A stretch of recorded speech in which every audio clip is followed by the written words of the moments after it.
The bedroom was dark, lit only by a single oil lamp that cast long shadows across the rough timber walls. Outside, the Montana wind howled through the pines, carrying with it the chill of early spring 1928. Inside the small ranch house, time itself seemed to be holding its breath. Nathan Ward lay propped against three worn pillows, his 97 years etched deep into the weathered landscape of his face. His hands, gnarled and spotted with age, rested atop a faded quilt his late wife had sewn more than 40 years ago. The tremor in his fingers was slight but constant, a reminder that the body, unlike the mind, eventually surrenders to the passage of time. Beside the bed sat Jesse Ward, 23 years old, tall and lean, with the kind of nervous energy that comes from standing at the threshold of important decisions. In his hands, he clutched a letter, the paper already creased from repeated folding and unfolding. The Wyoming Railroad Company letterhead was visible, even in the dim light. Jesse had been staring at that letter for 3 days now, ever since it arrived at the ranch. The offer was generous, more money than he had ever seen, but his mother's warnings echoed in his mind. Railroad companies, she had said, they grind up young men like wheat and never look back. They care nothing for the lives they spend in pursuit of profit.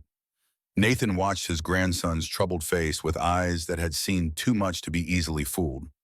Those gray eyes, still sharp despite their years, had witnessed the worst of what men could do to one another and the best of what they might become when tested. He had been waiting for this moment, though he had not known exactly when it would come. The moment when Jesse would need more than advice. The moment when he would need a story. Jesse, Nathan said, his voice a dry rasp like wind through autumn grass. Before you make your choice about Wyoming, I need to tell you something. About the year I turned 45. About 1876. Jesse looked up from the letter, grateful for the distraction. Grandpa, you don't have to. Nathan shook his head slowly. Yes, I do. Because what you're facing now, I faced then. A choice between the safe path and the right one. Between looking away and standing up. And that choice, the one I made in the fall of 76, it shaped every day of the 52 years that followed. The old man paused, gathering his strength. His breath came shallow, but his mind was clearer, perhaps, than it had been in months. Memory has a strange power in the final days, bringing distant events into sharp focus while yesterday blurs into fog. Listen close, Nathan said, and when I'm done, you'll know what you need to do. Jesse set the letter aside and leaned forward, his full attention now on his grandfather. Outside, the wind rattled the windows. Inside, the lamp flickered once, then steadied, and Nathan Ward began to speak. It was October of 1876, he said. Montana Territory up near the Bitterroot Valley. The world was different then. Wilder, harder, the kind of place where a man could disappear and never be found, where justice was something you made with your own hands or did without entirely. I was 45 years old, living alone in a cabin I'd built myself 3 years prior, trapping mostly some hunting, keeping to myself. I'd been keeping to myself since the war ended 12 years before that, since Shiloh. Nathan's voice grew quieter and Jesse had to lean closer to hear. Shiloh was where I learned what happens when you turn away from something wrong, because it's safer not to see it. I was a Union scout, 33 years old, thought I was doing my part. One April morning, I was hiding behind a fallen oak, waiting for Confederate positions to shift. That's when I heard them. Women screaming. Civilians being dragged from a farmhouse by soldiers who had stopped being soldiers and become something worse. I could have fired a warning shot, could have done something, but I was scared, Jesse. Scared of giving away my position, scared of dying for people I didn't know. So I stayed hidden, stayed quiet. And when the screaming stopped, I crawled out from behind that oak and saw what my silence had cost. 3 women dead in the road. A farmhouse burning. I survived that day, survived the whole war, but I never really lived again. Not until 1876. Nathan paused, his breathing labored. Jesse poured water from a pitcher into a tin cup and held it to his grandfather's lips. The old man drank slowly, then nodded his thanks. That October, I was tracking elk through the high country. Good hunting season, needed the meat for winter. I followed a buck's trail for 2 miles through pine forest, getting closer. Then I heard them. Ravens. Lots of them. Circling something up ahead. Any man who spent time in the wild knows what ravens circling means. Death. Something dead or dying. I should have turned back. Should have let nature take its course. But something pulled me forward. Maybe guilt. Maybe God. Maybe just the ghost of those women from Shiloh still screaming in my memory after all those years. I came through a stand of lodgepole pine into a clearing. And what I saw there, Jesse, it stopped my heart. 5 wooden crosses, crude things made from raw timber. And on each cross, suspended by ropes around their wrists, hung a woman. They were dressed in torn undergarments, their bodies covered in welts and dried blood. Their faces were burned by the sun, their lips cracked from thirst. They had been there for days. They were nuns, Jesse, 5 Catholic sisters from a mission school down in the valley. Left to die like animals. Jesse's eyes widened. The lamp flickered again, and shadows danced across the walls. I stood there frozen. Nathan continued. Just like at Shiloh, every instinct telling me to walk away. This wasn't my business. Getting involved with whatever led to this would only bring trouble. Smart thing would be to turn around, head back to my cabin, forget I'd ever seen anything. Then one of them lifted her head. Her name was Catherine, though I didn't know it then. Irish woman, 32 years old, with broad shoulders and arms muscled from farm work before she took her vows. Her eyes met mine, and in them I saw something I recognized. Not fear, not anymore. She'd gone past fear days ago. What I saw was a question. Are you going to leave us too? And she spoke. Her voice was barely a whisper, damaged from screaming for help that never came. She said, please, don't leave us here.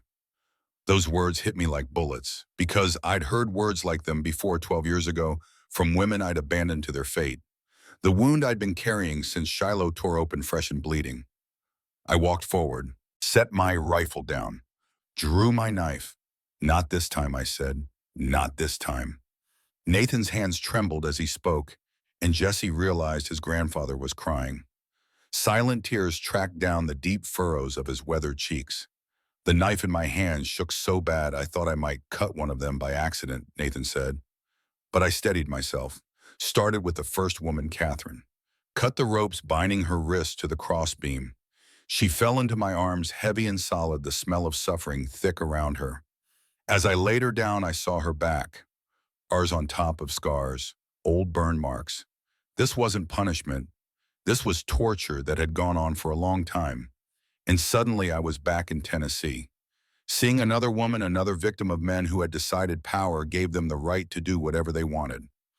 I felt my knees buckle. Thought I might collapse right there, but I kept cutting. The second nun, the third, the fourth, the fifth. By the time I lowered the last one to the ground, I was drenched in sweat. My hands were shaking so badly I could barely hold the knife. I knelt among them, these 5 broken women, and I pressed my palm against the dry earth, and I made a promise. Not this time, I whispered. Not this time. Nathan paused, gathering himself. Jesse sat perfectly still, hardly breathing. I carried them to my cabin 3 miles through rough country. Had to make a travois from pine branches for the weakest 2. Catherine and Margaret, her name was Margaret, the one who'd been trained as a healer before she took her vows. The others, Ruth and Josephine and Agnes, they could barely walk, but they walked anyway. Tough women, tougher than most men I'd known. We didn't reach the cabin until near dark. I got them inside, laid them by the fire, gave them water. Not too much at first. Man who's been without water for days can kill himself drinking too fast. Margaret the healer, she started tending to the others, even though she could barely move herself. That's when I knew what kind of women these were. Not the helpless type. Not victims waiting to be saved. They were survivors. Fighters. But they didn't trust me. And why should they? I was just another man with a gun, and men with guns had put them on those crosses. Catherine, the Irish one, she grabbed a rock soon as she had the strength. Held it like a weapon. Her eyes never left me. You one of Blackwood's men, she asked. I told her no. Told her I was just a trapper who happened to find them. She didn't believe me at first. I could see it in her face. But Margaret, she looked at me different. Studied my eyes. Finally, she spoke. Why help us, she asked. Because once I didn't, I said. And I've been trying to live with that ever since. Something in my voice must have convinced them. Catherine lowered the rock. Margaret nodded. They let me tend their wounds with whiskey and clean cloth.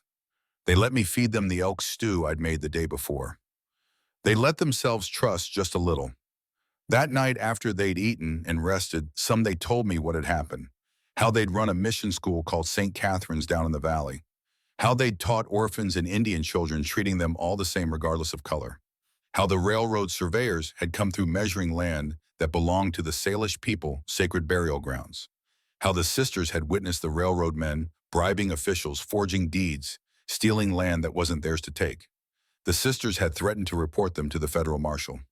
3 days later, vigilantes broke into the mission in the middle of the night, called them heretics, said they were inciting Indian rebellion, betraying white civilization, dragged them out to that clearing, and hung them up as a lesson to anyone else who might dare speak against the railroad.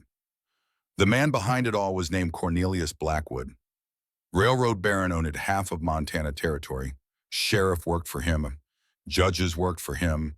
Law in that part of the country was whatever Blackwood said it was.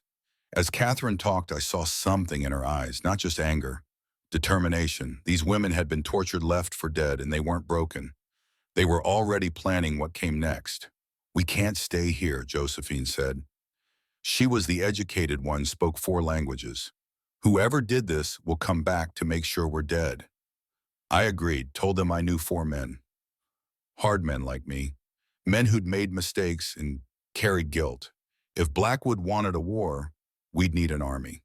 Catherine looked at me for a long moment. Then she asked the question that would change everything. "Why are you doing this?" Really, I could have lied. Could have said something noble about justice or doing what's right. But I'd learned that honesty, especially about your failures, is the only foundation worth building on. Because at Shiloh, I said I was hiding behind a tree when soldiers dragged women from a farmhouse. I heard them screaming. I could have done something. But I was too scared. I stayed hidden. And when I came out, 3 women were dead in the road. I survived that day by being a coward. I've been surviving ever since. But I've never been alive. Not really. Not since I chose safety over doing what was right. The cabin went quiet, only the crackling of the fire and the wind outside. Finally, Agnes, the oldest of them at 40 years, spoke. Her voice was gentle, the voice of a mother. "Then this is your second chance," she said. Before I could respond, we heard hoofbeats. 4 riders coming fast. I looked out through a gap in the shutters. 4 men with torches about a mile out. "Get back from the windows," I said. "Can any of you shoot?" Ruth, the frontier raised one, she actually smiled. "Better than you, likely." I opened the gun cabinet, pulled out 2 Winchester rifles and a shotgun. Loaded them. Ruth took a Winchester like she'd been born with one in her hands. Catherine grabbed the other, though I could tell she wasn't as familiar with firearms. The riders stopped 50 yards from the cabin. Their leader was a man I'd heard of but never met. Judas Pike. Former preacher turned killer, worked as Blackwood's enforcer. He had a reputation for quoting scripture while he murdered people. Nathan Ward Pike shouted, "Send out the heretics. This ain't your concern." I stepped onto the porch, shotgun held across my chest, the barrel pointed at the ground, but my meaning was clear. "They're under my protection," I called back. Pike laughed. "Protection? You're 1-man, Ward. We're 4. You think you can stand against us?" "I've stood against worse," I said, and I meant it. At Shiloh, I'd faced Confederate raiders in numbers 10 times this. I'd survived then by hiding. But I wasn't hiding anymore. Pike's smile faded. "Step aside, old man. Last chance." I raised the shotgun to my shoulder. "First man who moves dies," I said. The night went quiet, the kind of quiet that happens right before violence. Then Pike spat in the dirt and made his choice. "Burn 'em out," he shouted. "Kill them all." What happened next lasted maybe 10 minutes, but it felt like hours. Pike's men opened fire on the cabin. Bullets punched through the wooden shutters, tearing splinters from the walls. I returned fire with the shotgun, the blast deafening in the confined space.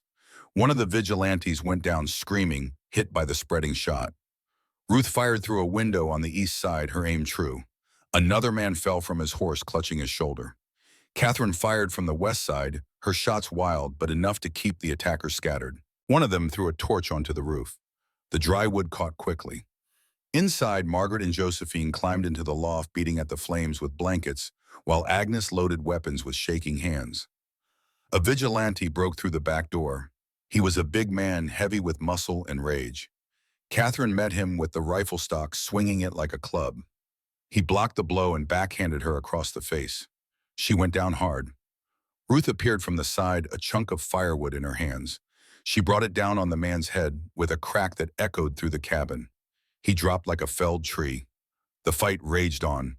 Gun smoke filled the air. The roof blazed. Then as suddenly as it started, it stopped. Pike called his men back.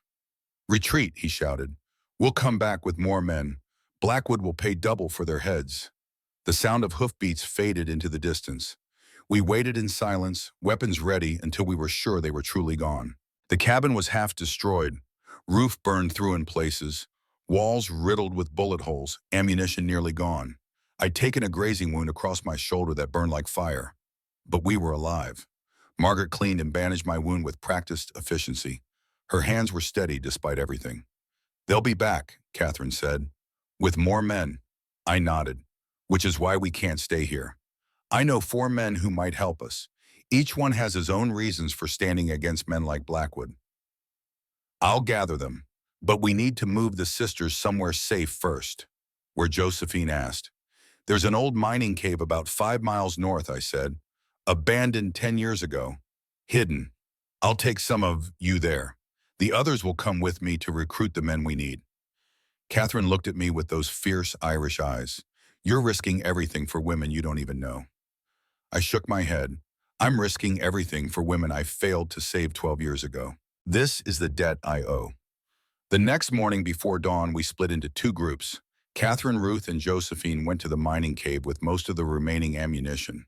They were armed and angry and ready to defend themselves if Pike's men found them before we returned. Margaret and Agnes came with me. We rode toward Missoula first, where I knew Caleb Hartwell could be found. Caleb was 38 years old, a former Texas Ranger who'd given up his badge when he saw the law bend too easily to money and power. I found him in a saloon at midday surrounded by empty whiskey bottles, drowning in his own disillusionment. "Caleb," I said, standing in the doorway. "Need you." He looked up with bloodshot eyes. "Nathan Ward. Heard you were dead." "Not yet, but 5 women nearly were. Blackwood's men tortured them and left them to die. I cut them down. Now Blackwood wants them dead for real, and he wants me with them." Caleb's jaw tightened. "What's that got to do with me? I don't wear a badge anymore. Law's dead in this territory, then resurrect it," I said. Margaret stepped forward, then into the light from the doorway. She pulled back her sleeve, showing the rope burns and scars on her wrists and arms. "This is what Blackwood does to women who threaten his profits," she said quietly. "This is what the law allows when men like you walk away." Caleb stared at those scars. Something shifted in his face. He stood slowly, swaying slightly, and reached for the gun belt hanging on his chair. "I'm in," he said. His voice was rough with whiskey and shame. "Not for the law, for what's right." As we turned to leave, Caleb stopped at the door. "There's something you should know," he said. "I know where Blackwood keeps his ledgers, the records of every bribe, every forged deed. Railroad office in Helena. I can get them." Nathan paused in his telling. His breathing had grown labored. Jesse held the water cup to his lips again, and the old man drank gratefully. "Our second recruit was Silas Brennan," Nathan continued. 52 years old blacksmith in Helena. Strongest man I'd ever known, but gentle. His wife Sarah had been murdered by outlaws during a robbery 5 years prior. Silas had been at his forge when it happened. Heard her screaming. Got there too late. He'd carried that weight ever since, throwing himself into his work, barely speaking to anyone.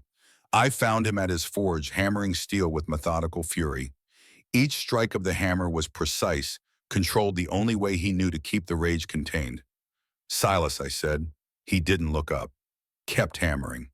"Need your help," I continued. 5 women tortured by railroad men. They need protecting." "I don't kill anymore, Nathan," he said. "Not since Sarah. Not asking you to kill, asking you to protect." Agnes stepped forward then. She was 40 years old, had lost 3 children to diphtheria before taking her vows. She understood grief. "Mr. Brennan," she said softly, "I lost my children to disease. You lost your wife to violence. We both know what it means to be helpless. But this time we can save someone." Silas stopped hammering, set the hammer down slowly, turned to look at her. In Agnes's eyes, he saw his own pain reflected back. "I have dynamite," he said finally, "from my mining days.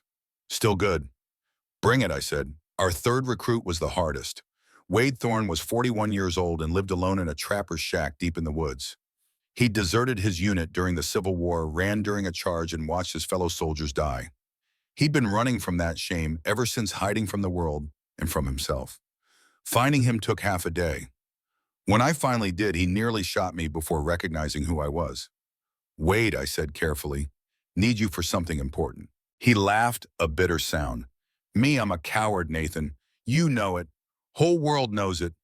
What could you possibly need me for, a chance to stand instead of run?" I said. Wade shook his head violently.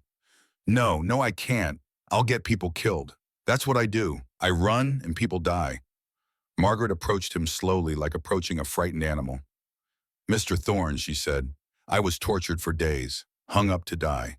But I'm still here, still standing. The question isn't whether you're afraid. The question is what you do with that fear." Wade looked at her, at the kindness in her eyes, despite everything she'd endured. "Then what do I do?" he whispered. "You choose," she said. "Right now, in this moment. You choose to stand." He was silent for a long time.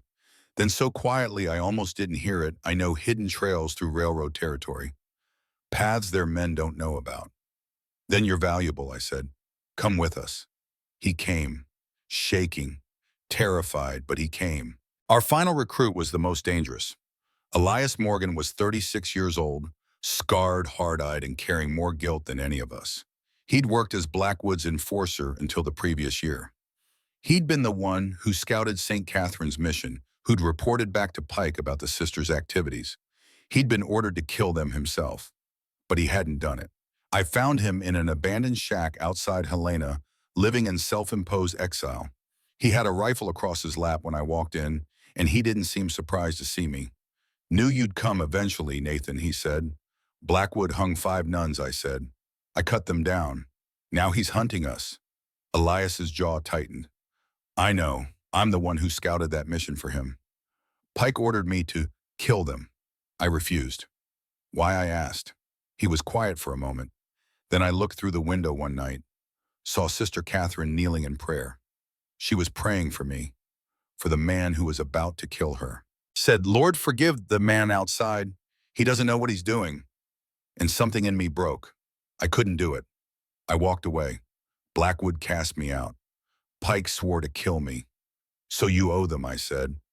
"I owe them my life," Elias replied, "and I'll give it to pay that debt if I have to." By the time we assembled all 5 men, the sun was setting. We rode hard toward the mining cave where we'd left Catherine, Ruth, and Josephine. The cave was 5 miles north of my burned cabin, hidden behind a waterfall that had long since dried to a trickle. But when we arrived, the cave was empty. Blood on the rocks, Ruth's rifle abandoned on the ground, 8 sets of hoof prints leading away, and nailed to a timber support was a note. Caleb read it aloud, his voice tight with anger. "Bring Elias Morgan to Bitterroot Station by Sunday or the heretics burn." Elias stared at the note, his face pale. "Pike knows I'm alive. He's using them as bait." Wade's voice shook. "So what do we do?" Caleb's hand went to his pistol. "We ride in shooting."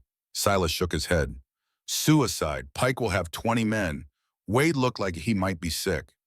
Maybe we should just give them Elias." Everyone went silent. Elias stood slowly. "I'll go," he said. "Trade myself for them." "No," I said firmly. "We fight smart."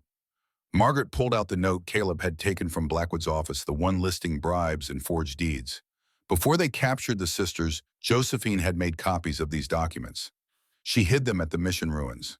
If we can retrieve them, we have evidence to bring down Blackwood's entire operation. That's when the plan formed. We'd split our objectives. Caleb and Margaret would infiltrate the railroad office in Helena to get the original ledgers. The rest of us would go to Bitterroot Station. Elias would surrender, drawing Pike's attention. During the chaos, we'd rescue the sisters. It was desperate, dangerous. A dozen things could go wrong, but it was all we had.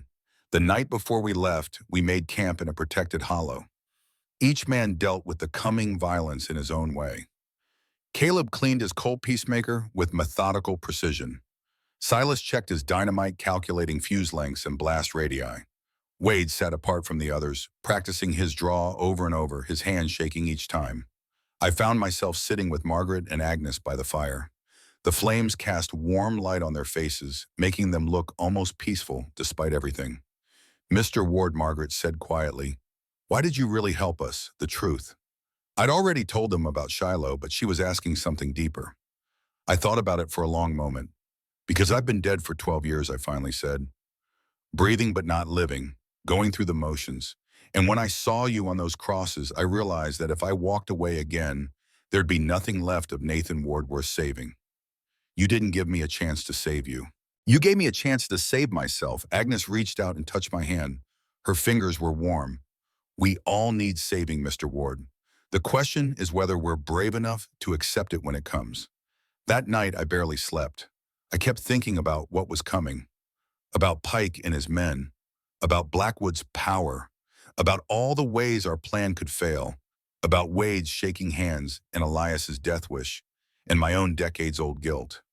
But I also thought about Catherine's fierce eyes, about Margaret's steady hands tending wounds even as she bore her own, about Ruth's deadly aim and Josephine's sharp mind and Agnes's gentle strength. These women had survived torture, had been left for dead, had every reason to give up, and they hadn't. If they could stand, then so could I. Just before dawn, Wade approached me. His face was drawn, exhausted. He hadn't slept at all. Nathan, he said, I need you to know something. If I run tomorrow, if I let you down again, like I let my unit down at Shiloh, I want you to know it's not because I don't want to be brave. It's because I don't know how. I gripped his shoulder. Bravery isn't the absence of fear, Wade. It's acting despite it. You're here now. That's already braver than running. But what if it's not enough, he whispered.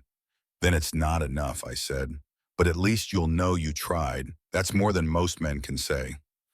He nodded, not reassured, but at least heard. As the sun rose, we mounted our horses. The ride to Bitterroot Station would take most of the day. Caleb and Margaret split off toward Helena. The rest of us, myself, Silas, Wade, and Elias, headed north. We didn't talk much during that ride. Each man was alone with his thoughts, preparing for what might be his last day alive. But there was a bond between us now.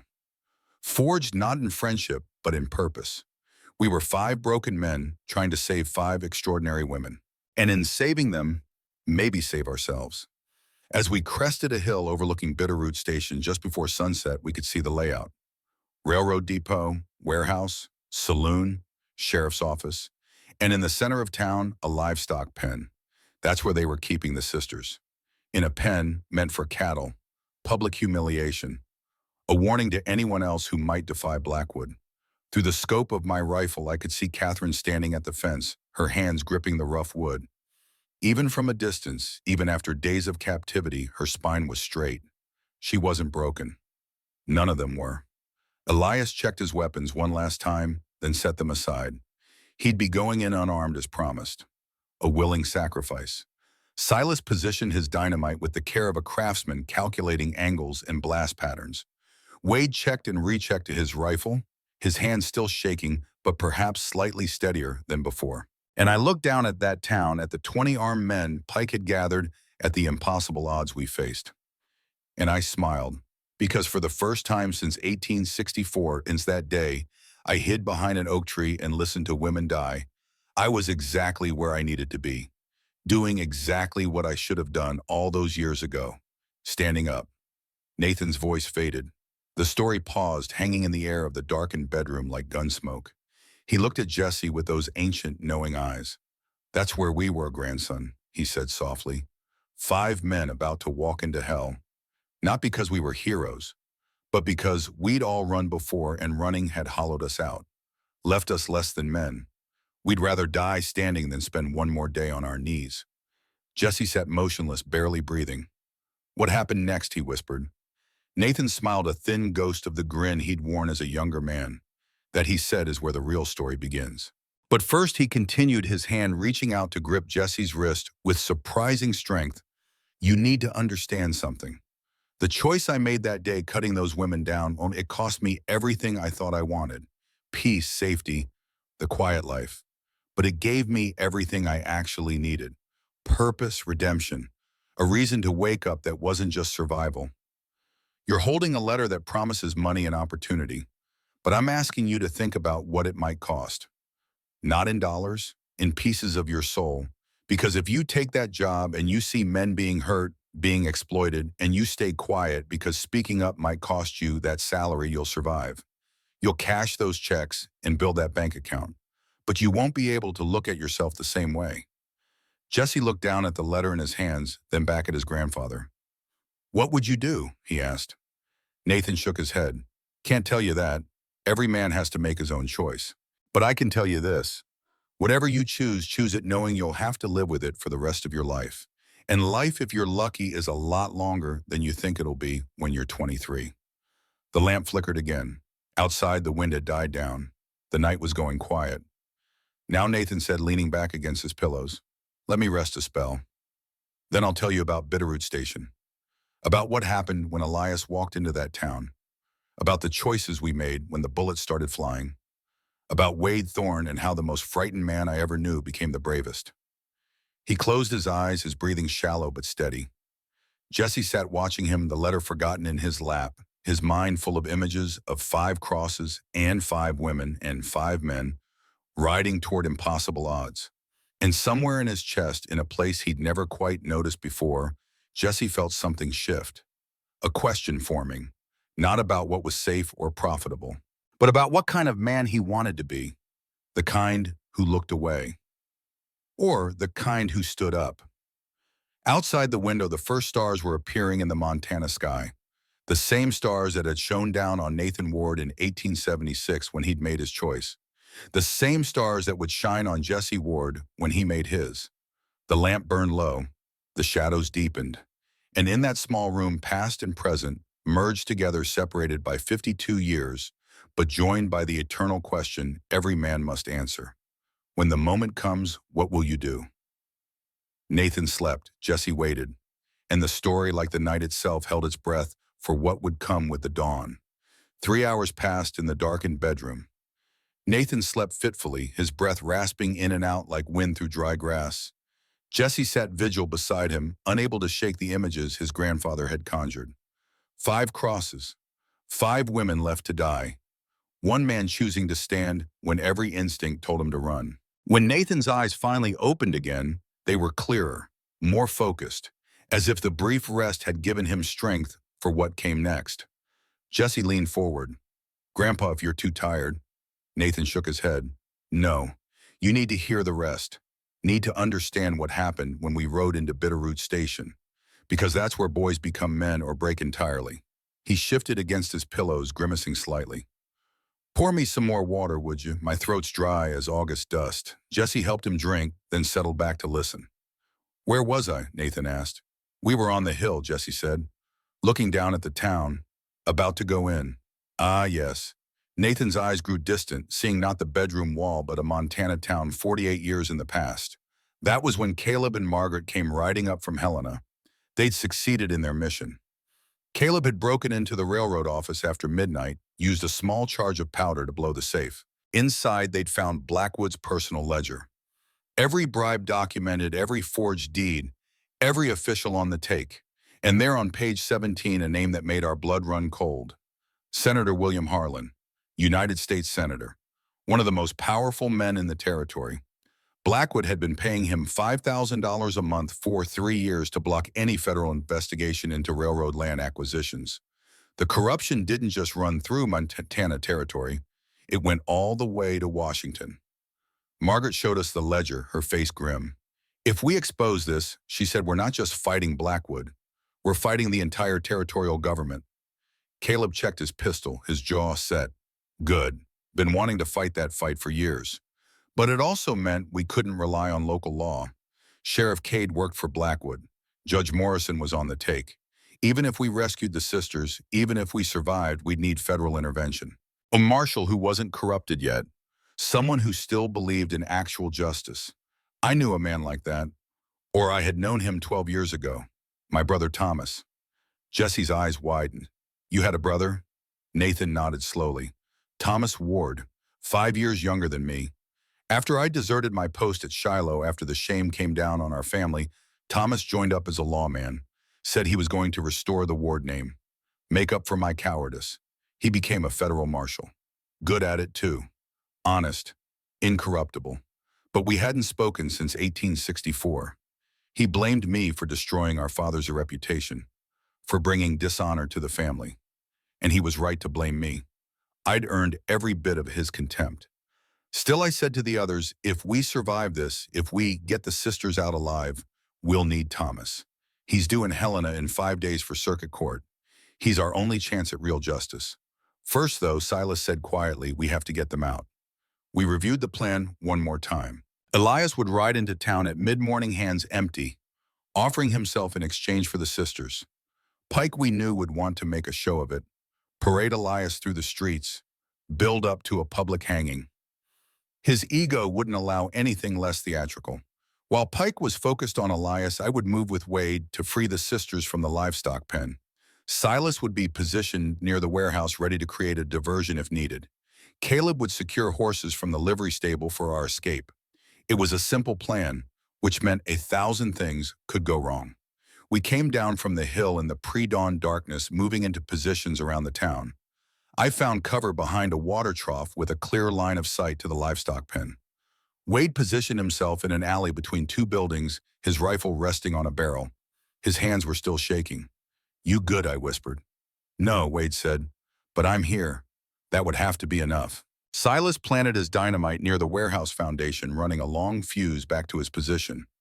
Caleb slipped into the livery stable through a back window, and Elias mounted his horse and rode slowly toward the center of town as the sun broke over the eastern mountains. The town was just beginning to stir. A few early risers, shopkeepers opening doors. Then someone saw Elias. Word spread fast. Within minutes, Judas Pike emerged from the saloon, a smile spreading across his weathered face. Well, now, Pike called out. The prodigal son returns. Elias sat tall in his saddle, showing no fear. I'm here, Pike. Like you asked. Let the women go. Pike laughed, a sound like breaking glass. Oh, we'll let them go. Right after we stretch your neck. But first, we're going to have a little parade. Show the good people of Bitterroot what happens to traitors. He signaled to his men. 4 of them grabbed Elias, pulled him roughly from his horse. They bound his hands behind his back and began marching him toward the gallows in the town square. The same gallows that had been prepared for the sisters. A crowd was gathering, 20 of Pike's vigilantes plus townspeople drawn by the commotion. This was going wrong already. Too many eyes, too many guns. Then Pike did something we hadn't anticipated.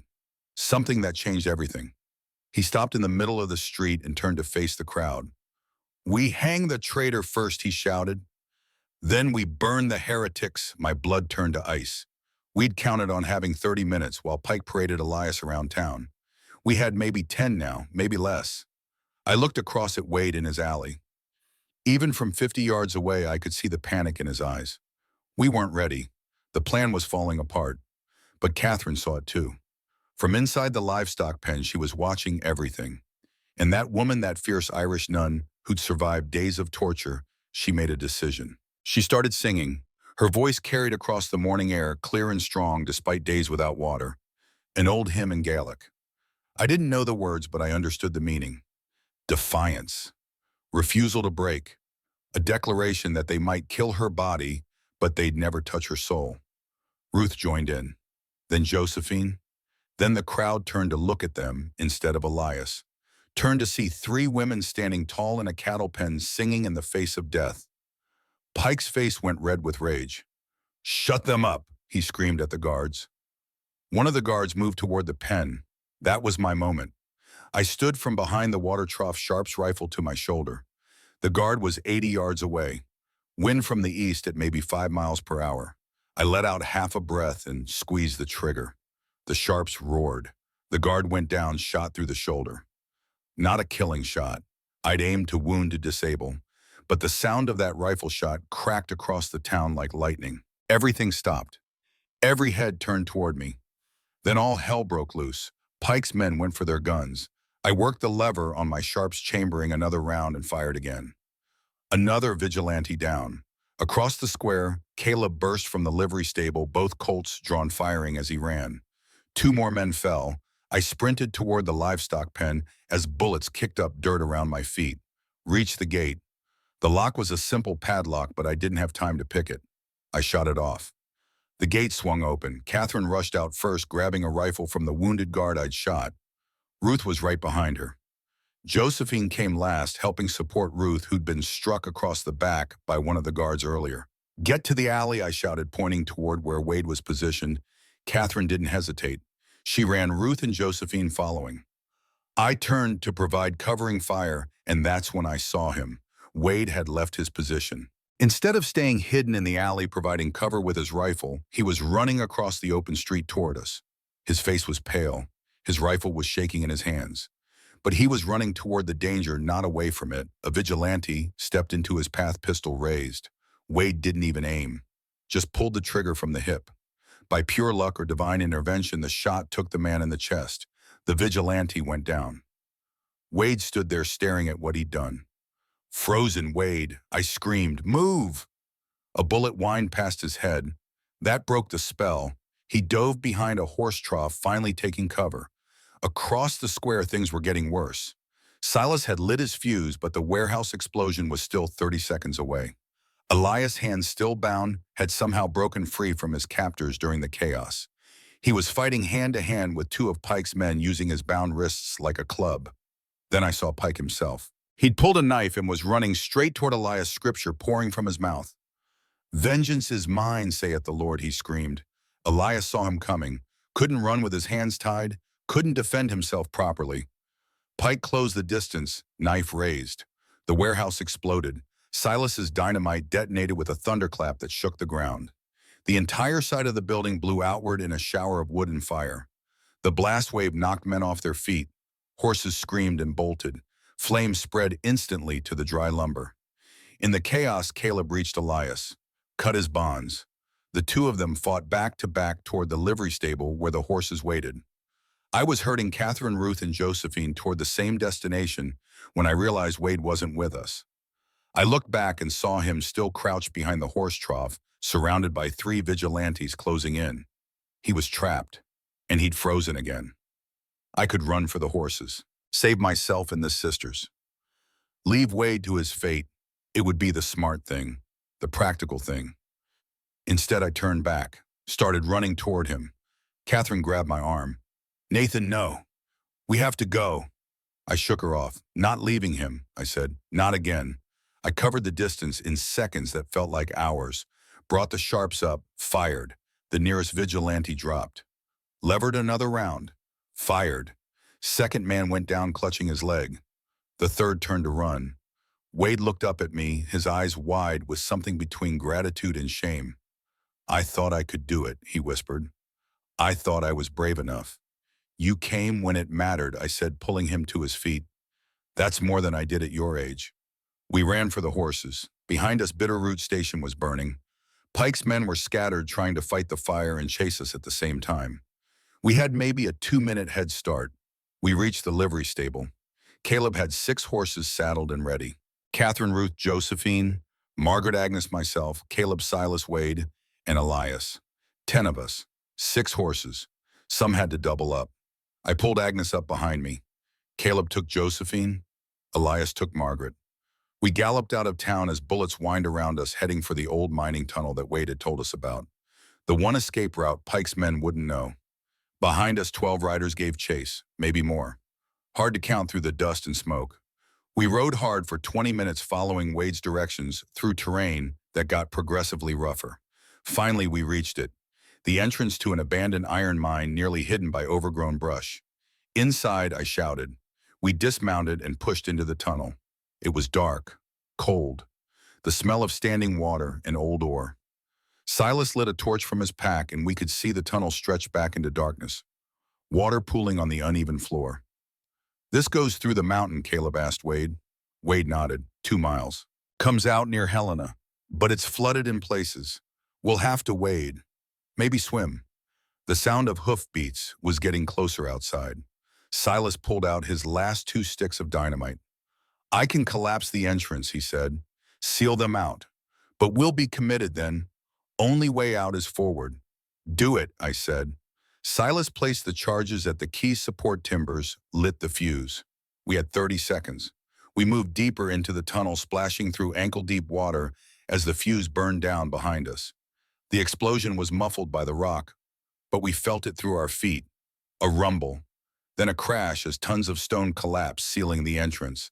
Dust billowed through the tunnel, choking us, blinding us. When it cleared, we were in complete darkness except for Silas's torch, trapped underground. Our only way out was 2 miles of flooded mineshaft, and Elias was dying. I hadn't noticed it in the chaos of the fight, but Elias had taken a knife wound in his side during a struggle with Pike's men. His shirt was soaked with blood. Margaret examined him by torchlight, her face grave. The blade went deep, she said quietly. Possibly nicked his liver. Without proper medical attention, infection will set in within hours. How long does he have, I asked. Maybe a day, she said. If he's lucky. Elias, leaning against the tunnel wall, managed a weak smile. Never been lucky, he said. We moved forward into the darkness. The tunnel was exactly as Wade had described. Old rail tracks running along the floor, now twisted and rusted. Support timbers that creaked ominously as we passed. And water. So much water. At first it was just puddles. Then it was ankle deep, then knee deep. The cold was intense, sapping our strength. Agnes, at 40 years old, was struggling. Catherine and Ruth supported her between them. After what felt like an hour, but was probably only 20 minutes, we reached the flooded section Wade had warned us about. The ceiling dropped low and the water rose to meet it. Somewhere ahead, the tunnel dipped down and passed under a subterranean stream before rising again on the other side. To get through, we'd have to go underwater. 15 feet, Wade had said, holding our breath in pitch darkness. No way to know if we were going the right direction except to trust the tunnel itself. And Elias couldn't make it. He was barely conscious. The fever was already setting in. Leave me, Elias whispered. You'll all drown trying to get me through. Silas stepped forward. His massive frame seemed to fill the tunnel. No, he said simply. Silas, Margaret said gently. He's right. If you try to pull him through, you might not make it yourself. Silas looked at her, then at Elias, then back at the dark water. I lost my wife because I was too late, Silas said, his voice rough with emotion. I got to her shop 3 minutes after the outlaws rode away. 3 minutes. I've lived with those 3 minutes for 5 years. Wondered every day if I'd left my forge sooner, if I'd run faster, could I have saved her? He turned to Elias. I'm not losing another person because I chose safety over trying. Before anyone could argue, Silas tied a rope around Elias's chest, took several deep breaths, then plunged into the dark water, pulling Elias behind him. We waited, counted seconds. 10, 20, 30. The torch flickered in the damp air. 40 seconds. 50. How long could a man hold his breath? 60 seconds. Catherine gripped my arm. He's been under too long. 70 seconds. I was about to dive in after them when we heard it. Coughing, sputtering. On the other side of the flooded section, Silas's voice called out weakly. We made it. Water's shallow over here. One by one, we made the dive. Catherine went first, strong swimmer from her years on the Irish coast. Ruth followed. I went next, pushing through the cold darkness, my lungs burning until my head broke the surface on the far side. Josephine came through, Agnes, Wade, Caleb. Margaret came last, and when she surfaced, she immediately went to Elias. He was unconscious but breathing. Barely. His skin was cold as the water around us, but that might have been the cold itself rather than fever. Hard to tell. We kept moving. Had to. The tunnel sloped upward now, the water gradually receding to our ankles, then disappearing entirely. The air grew fresher. We were getting close to the exit. That's when we found her.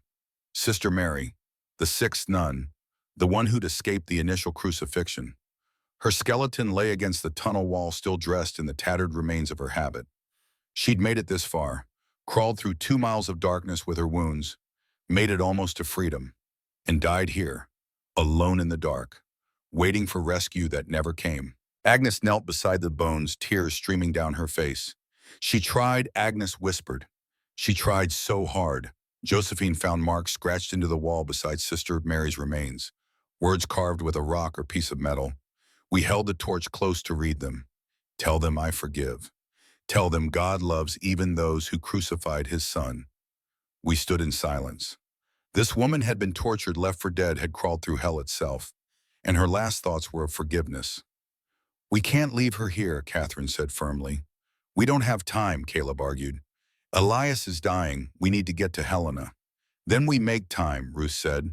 We had no tools, no way to dig a proper grave in the stone floor. But we gathered rocks from the tunnel and piled them over Sister Mary's remains. Agnes led us in prayer, Catholic words I didn't know but felt in my bones nonetheless. When we finished, Silas used his knife to carve a cross into the tunnel wall above the cairn. It wasn't much, but it was something. A marker that said she mattered, that she wasn't forgotten. We emerged from the tunnel as the sun was setting. We'd been underground for nearly 6 hours. The exit was hidden in a ravine 3 miles outside Helena. We were filthy, exhausted, half drowned. Elias's breathing had become shallow and ragged. But we were alive, and we were close. Helena was the territorial capital, which meant federal presence, which meant my brother Thomas. I hadn't seen Thomas in 12 years, hadn't spoken to him since the letter he'd sent after Shiloh. The letter that had called me a coward and a disgrace, told me I was dead to the family. Now I had to ask him for help. We made our way into town after dark, moving carefully. Blackwood's influence extended to Helena, but not as completely. The federal courthouse was neutral ground. The marshal's office, even more so. I left the others hidden in an old barn on the outskirts and took Margaret with me. Figured a nun's word would carry more weight than mine. We walked through the quiet streets to the marshal's office. The door was open. Lamplight spilled out into the darkness. Inside, sitting at a desk covered in paperwork, was Thomas Ward. He'd aged. Gray in his beard now, lines around his eyes. The federal marshal's badge on his chest looked worn from years of use. But his back was straight. His eyes were clear. He was still the man who believed in law and order even when the world didn't. He looked up when we entered, saw me. His whole body went rigid. "Nate," he said, "thought you were dead. I wish that made us even," I said, "but I know it doesn't." Thomas stood slowly. His hand didn't go to his gun, but it didn't relax either. "What are you doing here?" I didn't answer directly. Instead, I stepped aside to let Margaret move forward. She set Blackwood's ledger on the desk between them. "Marshal Ward," she said, "my name is Sister Margaret Klein. I'm from St. Catherine's Mission. These are the private records of Cornelius Blackwood. They document 3 years of bribery, fraud, and conspiracy, including payments to Senator Harlan." Thomas opened the ledger, started reading. His expression grew darker with each page. When he looked up, his eyes had changed. This was no longer my brother. This was a federal marshal looking at evidence of massive corruption. "Where did you get this?" he asked. "From Blackwood's personal safe," Margaret said. "We also have testimony from multiple witnesses about his ordering the torture and attempted murder of 5 Catholic sisters." Thomas looked at me. "That true?" I nodded. "I cut them down from crosses 3 days ago. Been running ever since. Pike and his vigilantes have been hunting us. We just fought our way out of Bitterroot Station." My brother was quiet for a long moment. Then he said something I never expected. "I heard about Bitterroot. Warehouse explosion. Half the town burned. Sheriffs sent word asking for federal help catching the terrorists responsible." He paused, looked back down at the ledger, then up at me. "Looks like the sheriff's working for the wrong side," Thomas said. "And so am I if I don't do something about this." "You'll help us?" Margaret asked. Thomas stood, strapped on his gun belt. "I'll issue arrest warrants for Cornelius Blackwood with Sheriff K. Judge Morrison and anyone else named in these ledgers. But Blackwood's in Butte right now, 60 miles north. He'll run the moment he hears federal marshals are coming. Then we intercept him before he hears I said." Thomas looked at me for a long moment. "When I was young," he said quietly, "I hated you for what you did at Shiloh. Thought you were the worst kind of coward. Spent 12 years trying to make up for your shame." He buckled his gun belt. "Then I became a marshal. Saw real cowards. Men who look away from wrong because it's profitable. Men who serve injustice because it's easier than standing up." He met my eyes. "You might have run from battle once, Nate, but you didn't run from this. That counts for something." It wasn't forgiveness, not fully, but it was a start. We formulated a plan. Blackwood was traveling from Butte to Helena for a railroad board meeting. He'd be on the road through Mullen Pass tomorrow. Narrow mountain road, steep cliffs on both sides, no way around. Perfect place for an ambush. Thomas deputized me, Caleb and Silas, gave us legal authority to make arrests. Wade and Elias would stay behind. Wade because he was at his breaking point. Elias because he was dying. Margaret stayed to tend Elias. Used what medical supplies Thomas could provide. Cleaned the wound, stitched it. But the fever was raging now. Even with treatment, his chances were poor. Before we left for Mullen Pass, I went to see him. He was delirious, mumbling in his sleep. But when I approached, his eyes opened, focused on me with unexpected clarity. "Nathan," he whispered, "tell them I'm sorry. Tell the sisters I'm sorry for scouting their mission, for being part of what happened to them. Tell them yourself," I said. "When you recover." He smiled weakly. "We both know I'm not recovering. This is the debt being paid, and it's a fair price. You could have kept running," I said. "Could have stayed in that shack and let us handle this." Elias shook his head slightly. "No, I couldn't, because Sister Catherine prayed for me, for the man about to kill her. Nobody had ever done that before. Prayed for their murderer. And I realized that if someone that good existed in the world, then I had to try to be better, even if it killed me." He closed his eyes. "You did better," I said. "You stood up when it mattered." But he was asleep again. Or unconscious. Hard to tell. We left at dawn. Thomas brought 4 deputy marshals with him. Good men, he said, not on Blackwood's payroll. We rode hard for Mullen Pass, arriving in early afternoon. The pass was everything we'd hoped. Narrow road cut into the mountainside. Cliff rising sheer on one side. 100-foot drop on the other. We felled a tree across the road at the narrowest point. Positioned riflemen on the high ground. Set the trap. Blackwood's carriage came through just after 3 in the afternoon. Fancy thing pulled by 4 matched horses. 6 armed outriders for protection. When they hit our roadblock, the whole caravan stopped. Cornelius Blackwood stepped out of the carriage. He was 58 years old, well-fed, expensively dressed. The kind of man who'd never known real hardship, never been told no. His whole life had been about taking what he wanted and crushing anyone who objected. "Clear this road," he called out.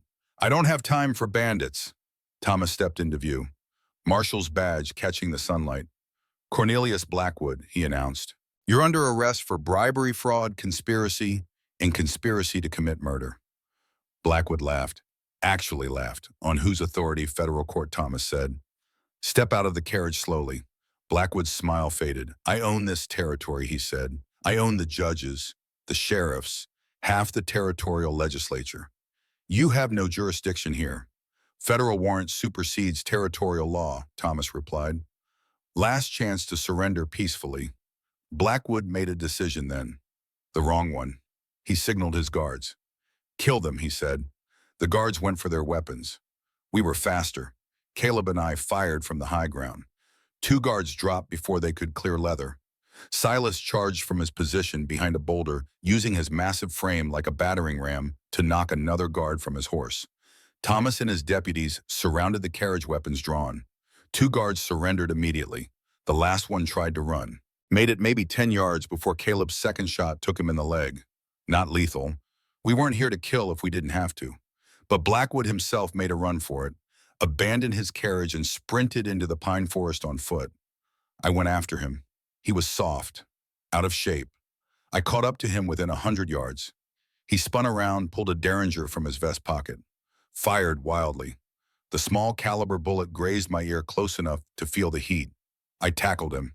We went down hard. He was strong for his age, fought like a cornered animal. But I'd been fighting all my life. Fighting enemies, fighting guilt, fighting the memory of the man I'd been at Shiloh.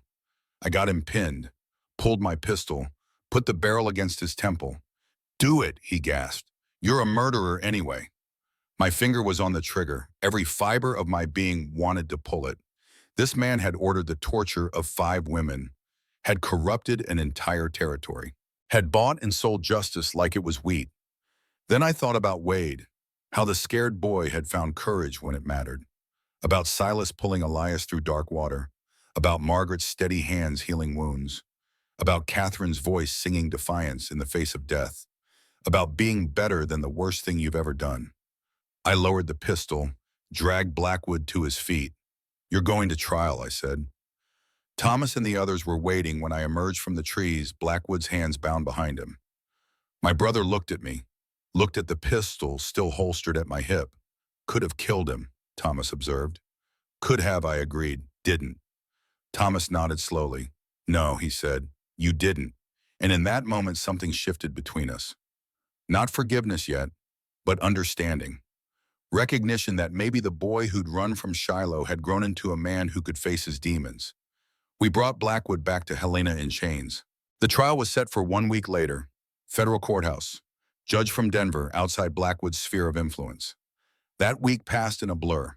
Elias's fever broke on the third day. Against all odds, against medical wisdom, he survived. Margaret said it was her skill. Agnes said it was prayer. I think it was sheer stubbornness. The man wasn't going to die until his debts were paid. The trial lasted 2 days. Caleb testified about the ledgers. Margaret testified about the torture. Josephine provided translations of the forged land deeds. And Judas Pike, captured during the chaos at Bitterroot, turned state's evidence to save his own neck, testified that every order came from Blackwood himself. The defense was weak, couldn't refute the documentary evidence, couldn't explain away the testimony. But the moment that sealed Blackwood's fate came when Catherine took the stand. She was asked to describe what had been done to her. She stood, removed her outer cloak with dignity, showed the scars on her arms, her shoulders, the rope burns, the whip marks, the brand marks that predated the crucifixion by months. The courtroom went silent. Catherine didn't say anything dramatic, didn't plead or cry, just spoke quietly. "These aren't from a business dispute," she said. "These are what happens when powerful men decide human lives are obstacles to profit. This is what happens when good people look away." She sat back down. Blackwood's lawyer had no questions. What could he ask that wouldn't make things worse? The jury deliberated for 40 minutes, guilty on all counts. The judge sentenced Blackwood to 25 years hard labor at Deer Lodge Prison, all assets to be seized and used for restitution to his victims. It wasn't hanging, but for a man like Blackwood, who'd lived his life in luxury and power, it might as well have been a death sentence. As they led him away, he looked back at us, at the 5 sisters sitting in the front row, at me and the men who'd stood with them. "I built this territory," he said. "I brought civilization here." "No," Margaret said quietly from her seat. "You brought tyranny. We brought civilization." Nathan paused in his telling. The bedroom was dark now, the lamp burning low. He looked exhausted but determined to finish. "That should have been the end," he said to Jesse. "Victory. Justice served." But the real story wasn't about defeating Blackwood. It was about what came after. Jesse leaned forward. "What did come after?" Nathan smiled, a true smile this time. "That's for tomorrow night, grandson. Right now I need to sleep. And you need to think about what you've heard, about the choices men make, about standing up when it costs everything." He closed his eyes. Within minutes, his breathing had evened out into sleep. Jesse sat in the darkness, his mind full of images. A courthouse, a ledger, a tunnel flooded with dark water, a woman showing scars to prove the truth, and 5 men who'd each been broken in different ways, who'd found something worth standing for. Outside, the Montana night was silent. Inside, Jesse Ward sat vigil over his grandfather and thought about Wyoming, about railroad companies, about the choice he would have to make. The lamp flickered and dimmed. The shadows deepened. And somewhere in the distance, a coyote howled at the rising moon. The next evening, Jesse returned to his grandfather's bedside. Nathan looked weaker than before, his skin more translucent, his breath more labored. But his eyes still held that fierce spark of memory, of stories that demanded to be told before time ran out. Jesse settled into the chair, the Wyoming Railroad letter folded in his shirt pocket. He hadn't opened it since yesterday, hadn't needed to. His mind was too full of crosses and tunnels and trials. "Grandpa," he said softly, "you awake?" Nathan's eyes opened. "Been waiting for you," he said. "Got to finish the story. Got to tell you about what mattered most." He shifted against his pillows, grimacing. "Help me sit up a bit, would you?" Jesse adjusted the pillows, poured fresh water. When Nathan was comfortable, he began again. "The trial ended in November of 1876, Nathan said. Blackwood went to prison. Pike turned state as evidence and got 15 years instead of hanging. Sheriff Cade lost his badge and left the territory in disgrace. Senator Harlan resigned rather than face federal investigation. We'd won. Justice had been served. The corrupt system had been exposed and partially dismantled. Thomas, my brother, he led the cleanup effort. Appointed honest men to replace the corrupt officials. Started rebuilding trust in the law. But for me and the others, for the five sisters, the question became, what do we do now? We had no homes. My cabin had burned. The mission had been destroyed. We were scattered survivors of a war most people didn't even know had been fought. It was Agnes who said it first. We were gathered in a boarding house in Helena, all 10 of us trying to figure out our next steps. Agnes stood up, her back straight, despite all she'd endured, and she said, we rebuild. Catherine looked at her. Rebuild what? The mission is ashes. The church won't fund us again after all this controversy. Then we fund ourselves, Agnes replied. Blackwood's seized assets are being distributed to victims. We were victims. We petitioned the court for enough land and money to start fresh. Margaret nodded slowly. A new St. Catherine's mission. Here in Helena Valley, where we can be protected. And that's what we did. Thomas helped us navigate the legal process. The court awarded us 200 acres of valley land and enough money to build. Not a fortune, but a foundation. We started building in the spring of 1877. Silas took charge of the construction. That man could do anything with his hands. He designed the entire mission himself. Main building for the school and chapel. Dormitories for orphans, medical clinic, workshops.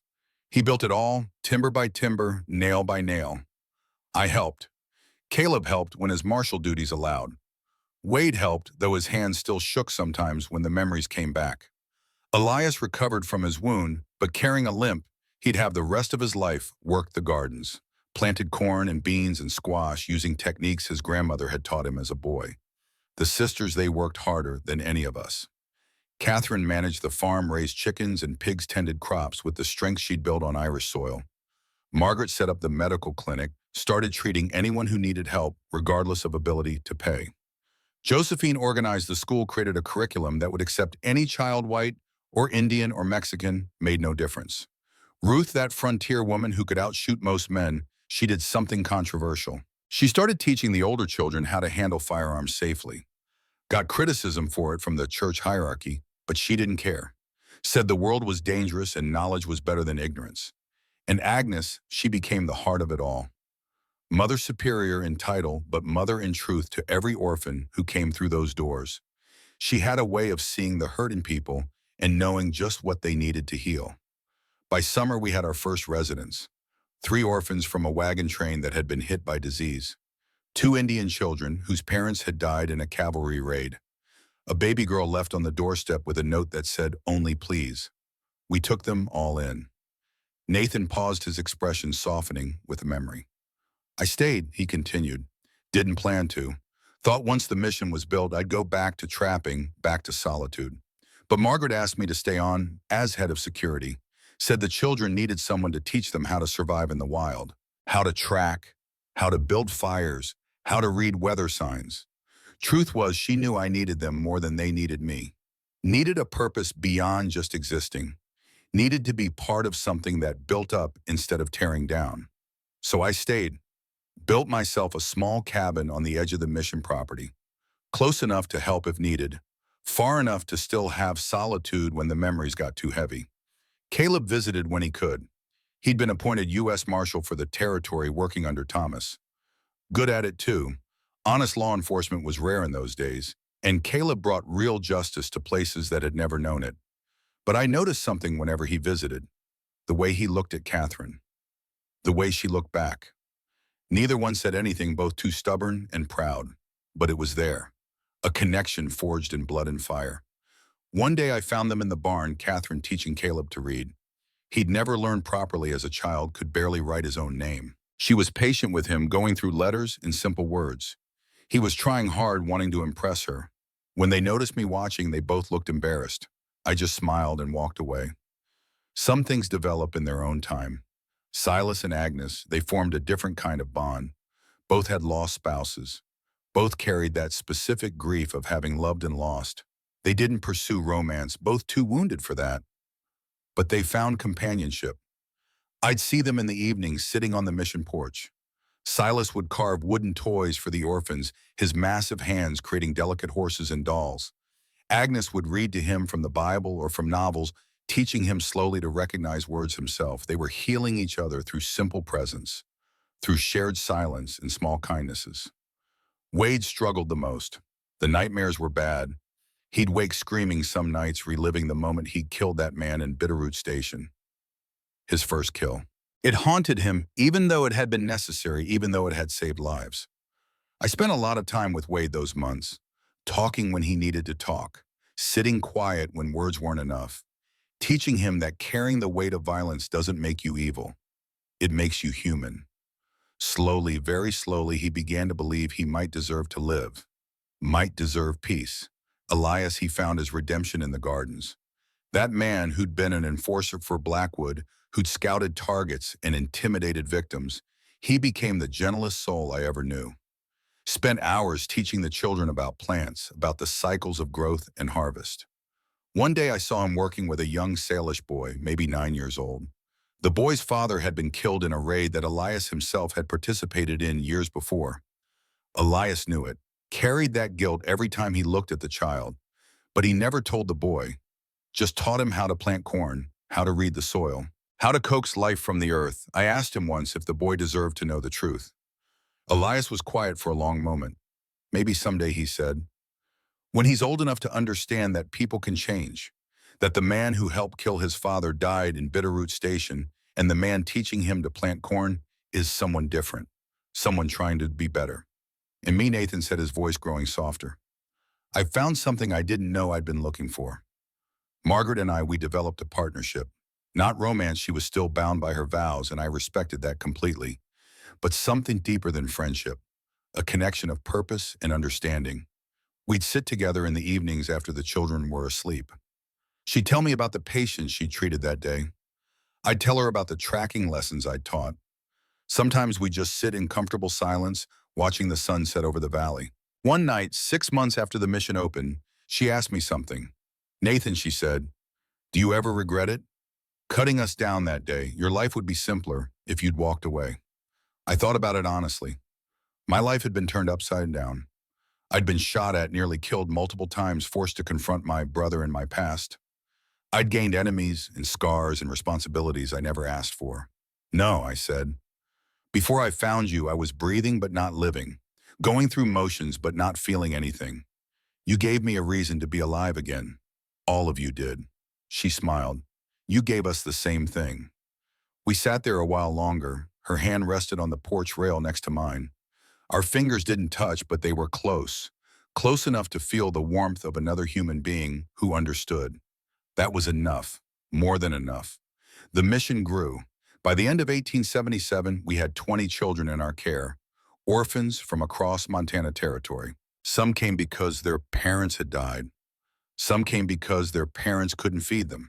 Some came because no one else would take them, children of mixed race or children with disabilities, or children who'd seen too much violence and needed somewhere safe to heal.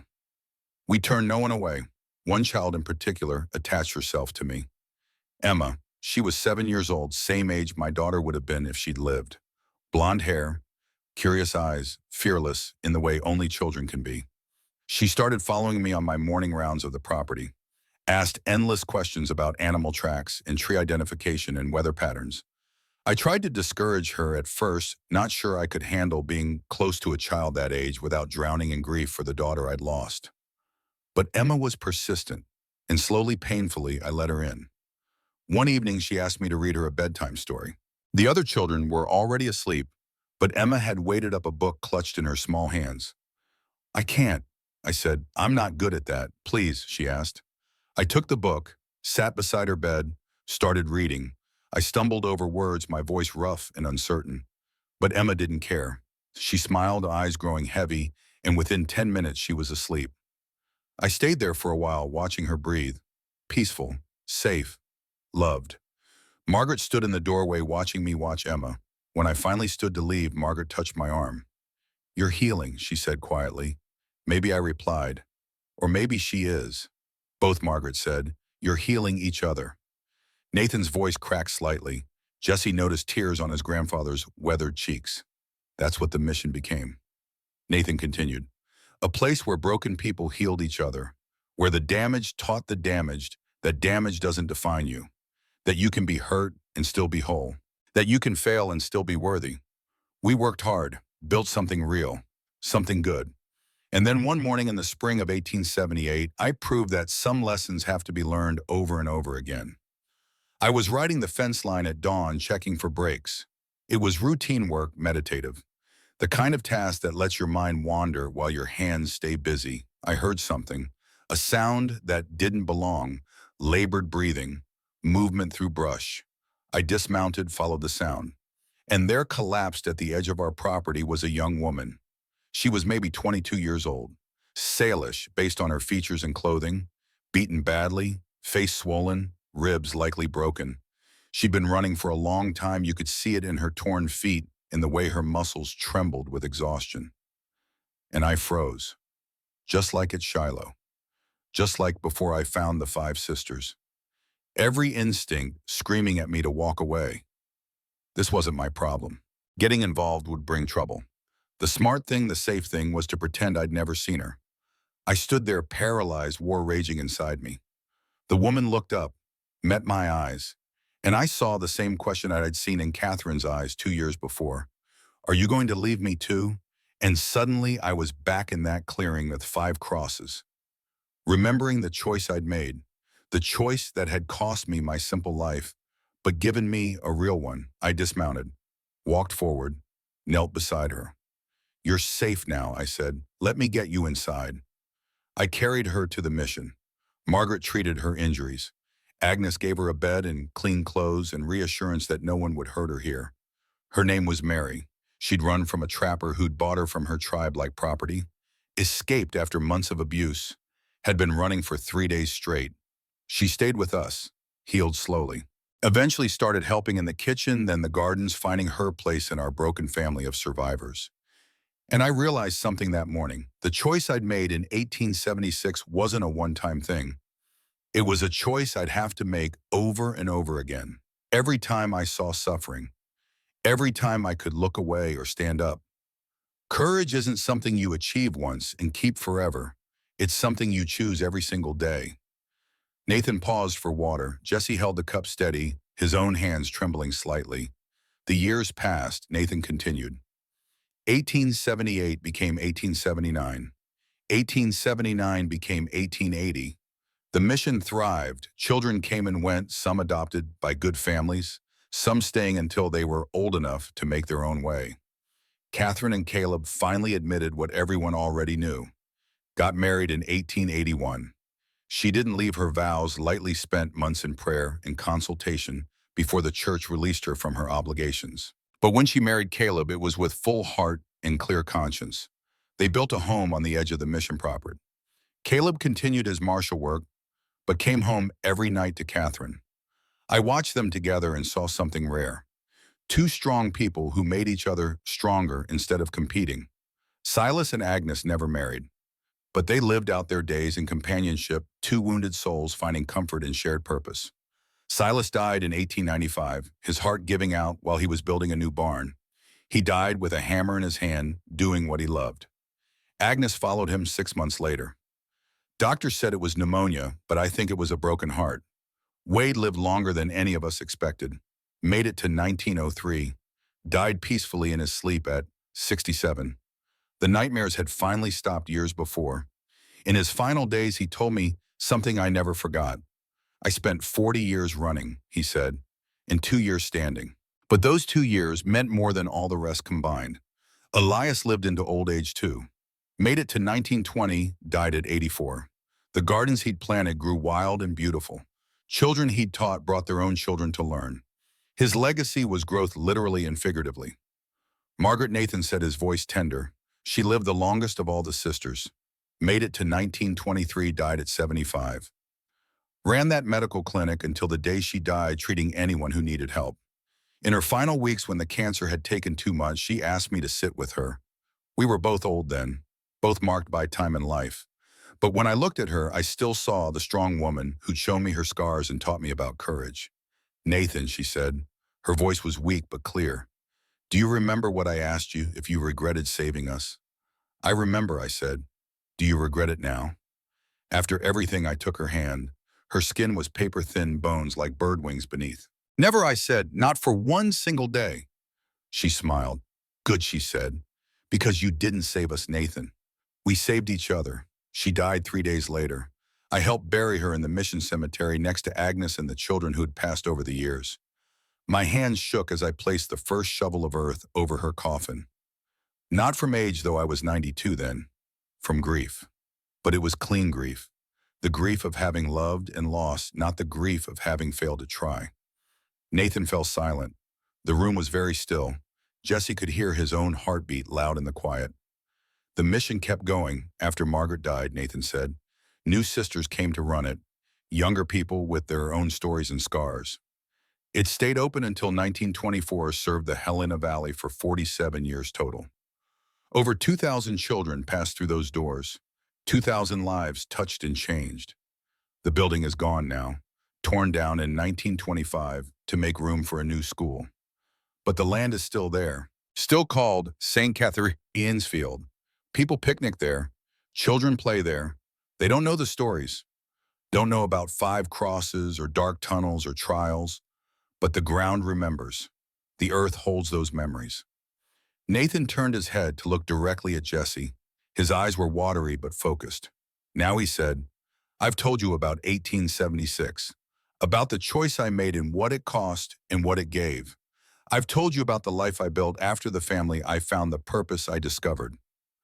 So tell me, grandson, what are you going to do about Wyoming? Jesse looked down at the letter in his hands, the generous offer, the dangerous work, the company his mother had warned him about. I don't know, he admitted. I want the money, want to build a life. But if I see them hurting workers, if I see them cutting corners that get men killed, and I stay quiet because I don't want to lose my job, then what? Nathan nodded. Then you'll survive. You'll cash those checks. You'll build that bank account. But every time you look in a mirror, you'll see a man who chose comfort over conscience. And that weight, Jesse, that weight gets heavier every single day. You carry it. What if I speak up and they fire me? Jesse asked. What if I end up with nothing? Then you'll have nothing except your integrity, Nathan said, and you'll be able to sleep at night. That's worth more than people realize until they've lost it. Jesse was quiet for a long time. Then he asked the question that had been building since the story began. Grandpa, were you ever scared? Even after Bitterroot, even after you'd proven yourself, were you still afraid? Every single day, Nathan said without hesitation. Fear doesn't go away, Jesse. Courage isn't the absence of fear. It's acting despite it. Wade taught me that. He was terrified every moment, but he stood up when it counted. That's all any of us can do. Jesse nodded slowly. He pulled out the letter, looked at it one more time, then set it aside. I'm going to Wyoming, he said, but I'm going with my eyes open. And if I see wrong, I'm going to speak up, even if it costs me. Nathan's face broke into a genuine smile, the first Jesse had seen in days. That's my boy, he said. That's the Ward blood talking, not the part that ran at Shiloh, but the part that stood up at Bitterroot. He reached out a trembling hand. Jesse took it, feeling the weakness in his grandfather's grip, but also the warmth. One more thing, Nathan said. His breathing was becoming labored again, the effort of talking so long, taking its toll. When you get to Wyoming, there's a man you should find. Thomas Ward Jr., my brother's son, your second cousin. He works for the Railroad Commission, investigates safety violations. If you see wrongdoing and you need someone to report to someone you can trust, find him. Tell him Nathan sent you. Tell him the Ward family stands up. Jesse squeezed his grandfather's hand. I will. Nathan settled back into his pillows, closed his eyes. Good, he whispered. Good. Jesse sat with him as the old man's breathing evened out into sleep. The story was finished. The lesson delivered. Now it was up to Jesse to write the next chapter. He looked at his grandfather's face, peaceful in sleep, despite the years and scars and memories. This man had lived 97 years, had been a coward and a hero, had failed and succeeded, had lost and found and lost again. But he'd lived, really lived, every moment counting for something. Jesse stood quietly, careful not to wake Nathan. He walked to the window, looked out at the Montana night. Stars spread across the sky like scattered diamonds. The same stars his grandfather had seen in 1876. The same stars that would shine on him in Wyoming. He thought about the choice ahead, about railroad companies and workers and the thousand small moments where a man reveals who he really is. And he knew what he'd do. Not because it was easy or safe or profitable, but because a 97-year-old man had spent his last strength teaching a 23-year-old boy about the only thing that really matters, standing up when it would be easier to look away. Behind him, Nathan stirred. Jesse turned, but the old man's eyes stayed closed. He was mumbling something in his sleep. Jesse leaned closer to hear. "Not this time," Nathan whispered. "Not this time." Jesse smiled. He placed a hand gently on his grandfather's shoulder. "No, Grandpa," he said softly. "Not this time." He left the room quietly, pulling the door almost closed behind him. In the hallway, he paused, pulled out the Wyoming Railroad letter one last time. Then he tore it in half. Not because he wouldn't go. He would. But he'd go on his own terms. He'd take the bribe if they offered it honestly, with his eyes wide open and his conscience clear. And the moment he saw wrongdoing, he'd speak, even if it cost him everything, especially if it cost him everything. Because that's what it means to be a ward. To stand when standing is hard. To speak when silence is safer. To choose conscience over comfort every single time. Jesse walked downstairs past the photographs on the wall. Pictures of his grandfather as a younger man. Pictures of people Jesse didn't recognize. Stern-faced men and strong-looking women. The family Nathan had built from survivors and outcasts and people brave enough to stand. In the kitchen, Jesse's mother was sitting at the table drinking coffee.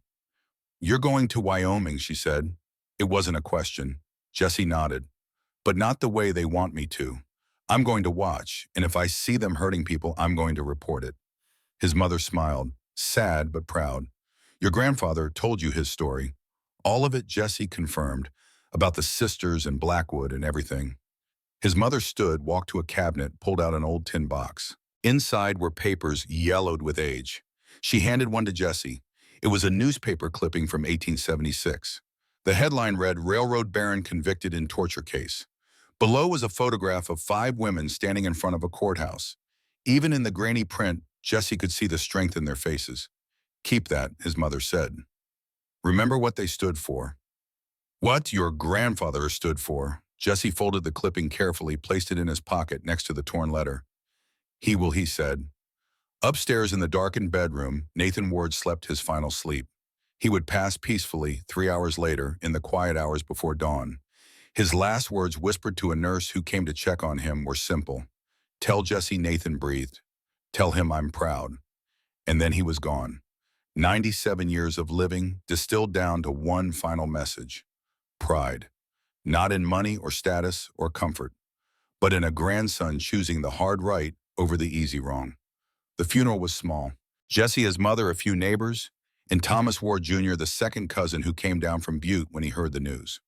Thomas was 52 years old, a railroad safety inspector carrying on the family tradition of standing against corruption. After the service, Thomas pulled Jesse aside. "Your grandfather wrote me a letter last month," Thomas said. "Told me you might be coming to Wyoming. Told me to watch out for you. Help you if things got bad." Jesse was surprised. He knew Thomas smiled. Nathan Ward knew everything. Man had a way of seeing 3 moves ahead. Said you'd make the right choice when it mattered. Asked me to have your back when you did. Jesse felt tears threatening, swallowed them back. "I won't let him down," he said. "You already haven't," Thomas replied. "Making the choice to go with integrity, that's the hard part. The rest is just follow through." Jesse went to Wyoming 2 weeks later, took a job with the railroad, but kept his eyes open. Within 3 months, he documented 17 safety violations, falsified inspection reports, shortcuts that put workers at risk. He reported everything to Thomas, who brought it to the Federal Railroad Commission. The investigation that followed led to reforms, safety regulations, protection for workers. 2 foremen were fired. The company had to pay significant fines. And Jesse was blacklisted from ever working for that railroad company again. He didn't care. He found work with a different company, one that actually followed the rules. Worked his way up over the years. Eventually became a safety inspector himself, following in Thomas's footsteps. He married in 1932, had 6 children, told each of them the story of their great-grandfather Nathan, about 5 crosses and 5 women and 5 men who chose to stand. The story passed down through generations, to Jesse's children, to their children. each generation learning the same lesson. That courage is a choice. That integrity matters more than comfort. That the hardest decisions are often the most important. That when you see suffering and can either look away or stand up, you stand up. Every single time. By 1960, St. Catherine's Field had become a city park. The mission buildings were long gone, replaced by playgrounds and picnic areas. Children played where children had once learned. Families gathered where broken people had once healed. A small plaque stood near the entrance, brass weathered by Montana winters. The inscription read, St. Catherine's Mission, 1877 to 1924. Founded by 5 sisters who survived persecution and 5 men who chose courage over comfort. They built a home for the lost and a legacy for the faithful. Over 2,000 children found shelter here. Some families are born, others are built by those brave enough to stand when it matters most. Jesse visited that park in 1965, 40 years after his grandfather's death. He was 60 years old, then gray-haired, carrying his own scars from a lifetime of standing up for what's right. He stood before the plaque for a long time. Then he placed his hand on the cold brass, feeling the connection across time. From Nathan to Jesse, from the past to the present, from courage chosen once to courage chosen again and again. Thank you, Grandpa, he whispered. The wind moved through the trees. Children laughed on the playground. Life continued as it always does. But the story remained. The lesson endured. That one choice made in a clearing in Montana in 1876 had rippled forward through time, touching lives, changing futures, creating a legacy that would outlive stone and brass in memory itself. Because some things are bigger than any one person. Some choices echo beyond any one lifetime. The choice to stand when you could run, to speak when you could be silent, to care when you could be indifferent. That choice is available to every person in every moment, in every generation. The only question is whether you're brave enough to make it. Jesse left the park as the sun was setting, painting the Montana sky in shades of gold and crimson. He thought about his grandfather's final words, about pride and legacy and the weight of choices. And he knew with absolute certainty that he'd made Nathan proud. Not because he'd become rich or famous or powerful, but because when his moment came, when he saw wrongdoing and had to choose between comfort and conscience, he'd chosen right. Just like his grandfather had taught him. Just like 5 men and 5 women had shown him was possible. The sun dipped below the mountains. Stars began to appear. The same eternal stars that had witnessed Nathan's choice in 1876, that had watched Jesse make his in 1928, that would shine on countless others, facing their own moments of decision. And somewhere in whatever comes after, Nathan Ward smiled.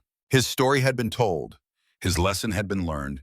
His legacy would continue, not in stone or bronze or buildings, but in choices, in courage, in every person who hears suffering and refuses to look away, in every person who stands when standing is hard.